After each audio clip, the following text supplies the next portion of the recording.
Could you tick off maybe, a few of what you would consider to be actually positive evidence from science for a young Earth? Sure. And the way we do this is we hypothetically accept the assumptions of our opponent and show that they lead to an inconsistency. That's a method of reasoning called reductio ad absurdum. It's very powerful.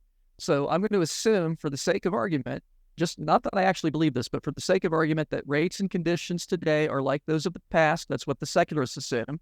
So everything kind of continues as it was. I don't genuinely believe that, but for the sake of argument, and I'm going to assume that the world was not supernaturally created. And still, you'll find that there are certain calculations that yield an age much less than the billions of years. For example, the fact that we find C14 in coal layers, in diamonds that are buried deep down in the earth, that are supposed to be hundreds of coal beds that are supposed to be hundreds of millions of years old, diamonds that are supposed to be 1 to 2 billion years old, but you'll find C14 in every one.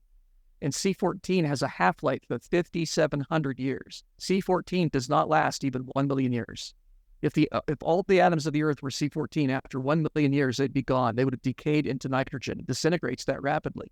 And so the fact that we find C14 in everything that has carbon in it, to me, is a very compelling evidence. Even if you assume that the rate's always been constant, the earth was not supernaturally created, still it can't be anywhere near even 1 million years old.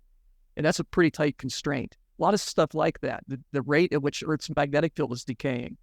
We've been able to measure that for the last century and a half. It appears to be an exponential decay, which is what we'd expect.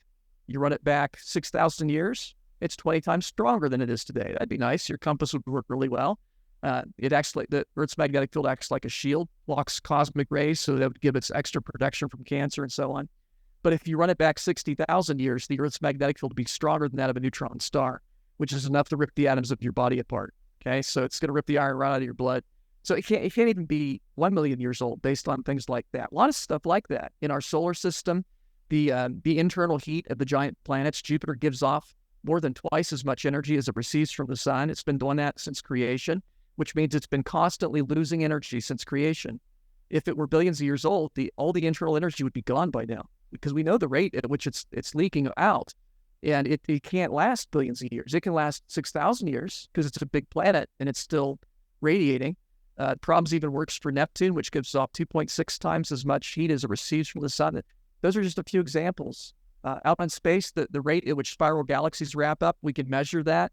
I've done computer simulations based on the measured velocities of stars from their Doppler ships to see how long does it take for a galaxy to wrap up. Because spiral galaxies, the insides wrap faster than the outsides in terms of making an orbit.